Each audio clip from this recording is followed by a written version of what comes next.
2018 ended up being a fantastic year for gamers, whether you played on the PlayStation 4, the Xbox One, or the Nintendo Switch. There was something for you to enjoy. And since 2018 is about to close out, I figured now is the time to give you guys the rundown of my 10 favorite games of the year and crown a winner for my Game of the Year 2018. What's going on, guys? Thor19, the man with a million, back again with another video. And when I was putting together the list earlier today, I got a little bit excited because I love reminiscing and talking about my favorite games. And 2018 was a fantastic year for me, and I hope it was a fantastic year for you as well. But before we actually get into the top 10, there's two games just kind of sitting outside that I wanted to give a shout out to. The first of which was A Way Out by EA and Hazelight. Creative director Joseph Fares, you might remember him. He was the one that said F the Oscars at the Game Awards a couple years ago.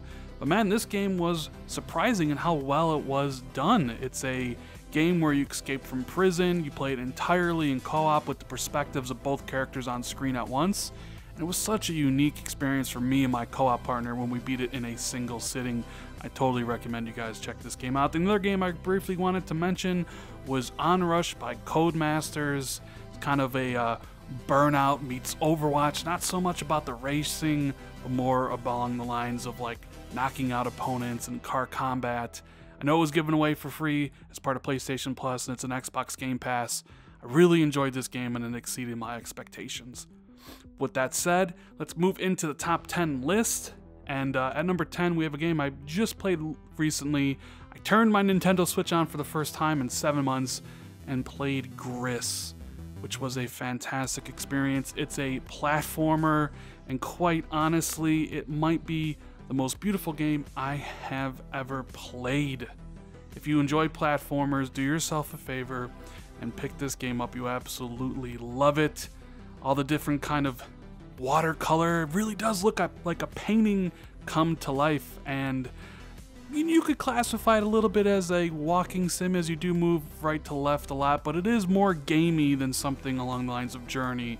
There are puzzles to solve, there are platforming sections to maneuver, and there are kind of boss fights, and I use fights loosely in quotes as you actually don't attack, but it tells a great story with some stunning visuals, and I just had to put it at my number 10 spot to highlight the fact that, hey, indie games deserve some love and recognition just as much as the big AAA experiences. Moving on to number 9, we have the first of many games from Sony, and that is Detroit Become Human from Quantic Dream. I have a review up on the channel.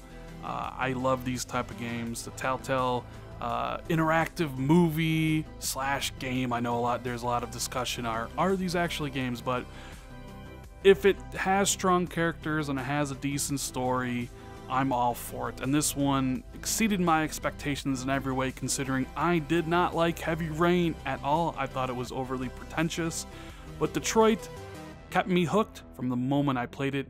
It's one of the best looking games on the PlayStation 4. And it tells a pretty good story. I wouldn't say it's the best story. Obviously, the androids and them wanting to, be their own race is kind of a throwback to, racism and things of that nature. You can basically just sub out the civil rights movement for the androids in this. But I really enjoyed my time with the game, and that's why it's at number 9.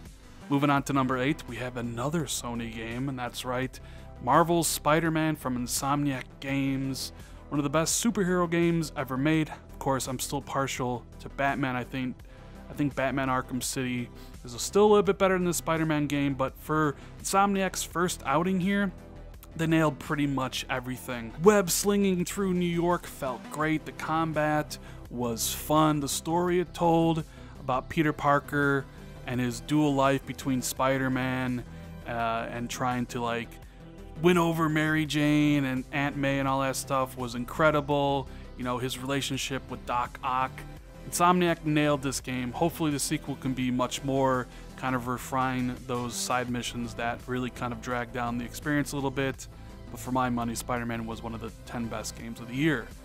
Moving on to number 7, we have the one and only game from Microsoft, and it's Forza Horizon 4, the best racing franchise this generation.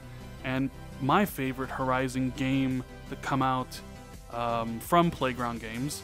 I know a lot of people kind of choose between 3 and 4. I like Forza Horizon 4 quite a bit. The addition of the seasons, so you can have races in spring and winter, summer, and fall kind of change up the cars you need to use and the tires to put on there. And it's just a really well-crafted experience. You know, you have all the online players in there now, so it more feels like a ongoing game. It's one of the best looking games on the Xbox One, and on the X you get the option to choose between 60 frames or 30 frames in 4K. The game looks stunning in 4K, but I need those frames. It performs well. I can't wait to see what Playground Games does with Forza Horizon 5 in a couple years. Moving on to number 6, we have Assassin's Creed Odyssey, and honestly this game surprised me more than probably any game on this list.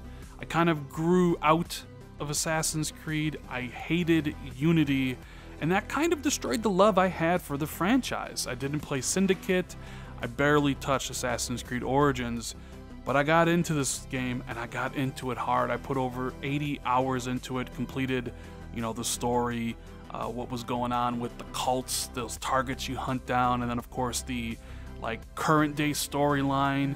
And I played as Cassandra, because if you play as Alexios, did you really play Assassin's Creed Odyssey? I feel like no. I feel like Cassandra's the best to choose from. She's endearing, she's smart, she's funny, she's charming. Her voice actor made Assassin's Creed Odyssey, or at least elevated the experience for me in a way that if I played as Alexios, maybe I wouldn't like this game that much.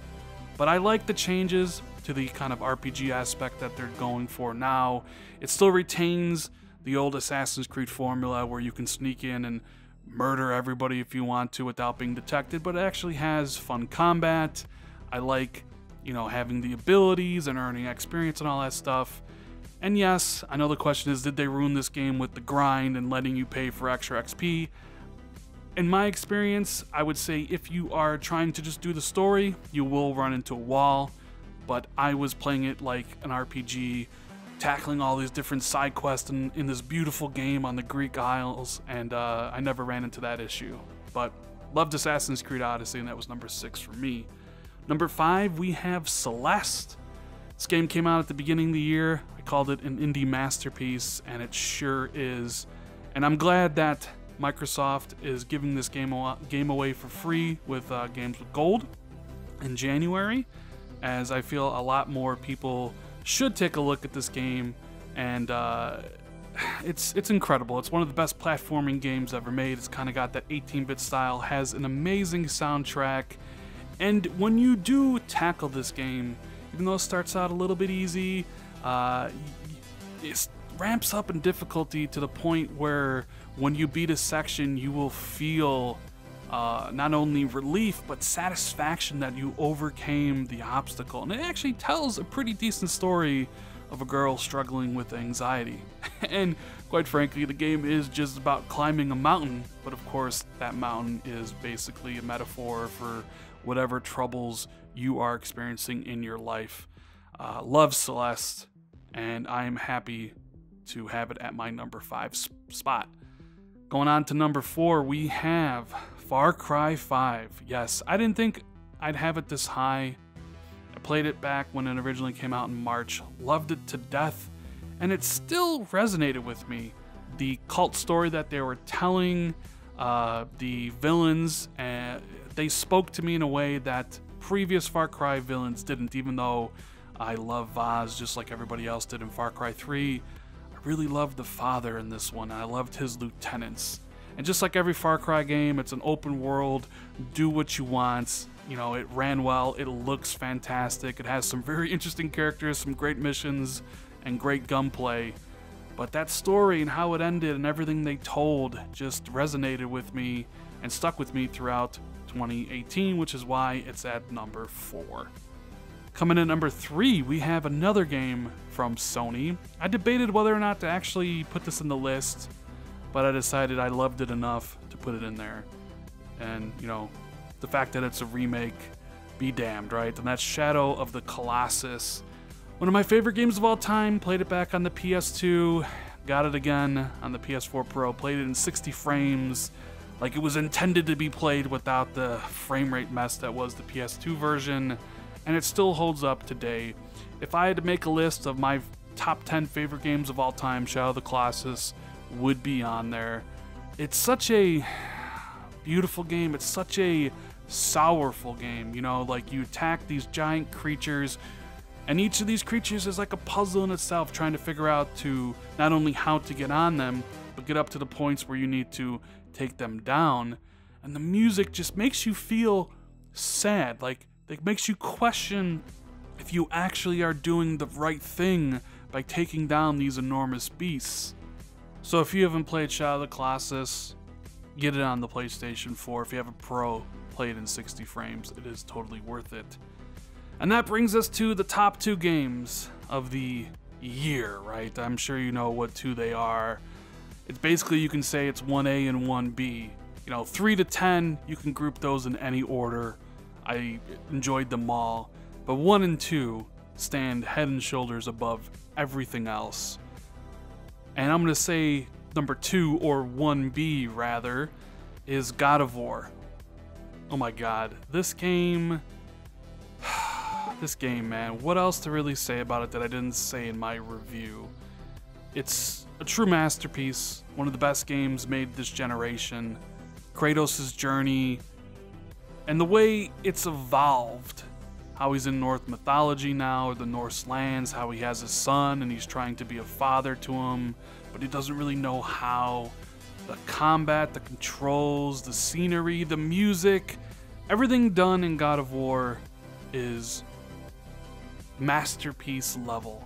And I thought when I played it back in April that this was going to be Game of the Year, because honestly it would be Game of the Year any other year.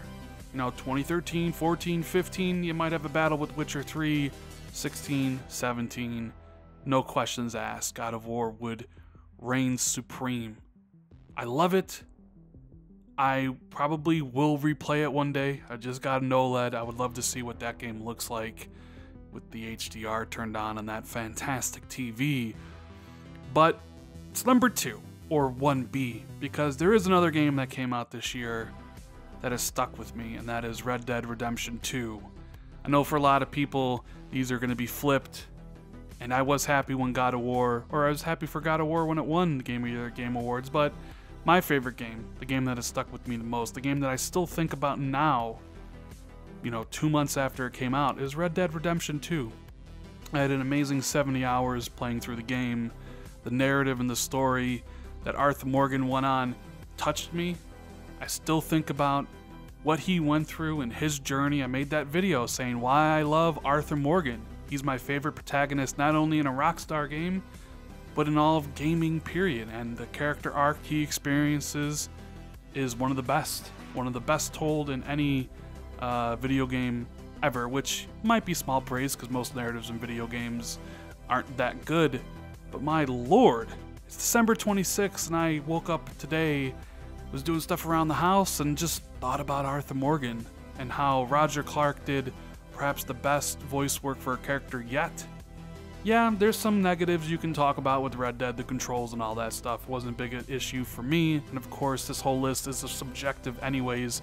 It's my favorite games of the year, not yours, although I am interested in knowing what are your top 10. So with that said, hit up the comment section below, tell me what your favorite games of the year are. But for me, Arthur Morgan, Dutch van der Linde, and Red Dead Redemption 2, and what Rockstar accomplished, you know, puts them at number 1, just a little bit over God of War. Anyways, guys, that is my top 10 for 2018. I really hope you enjoyed it.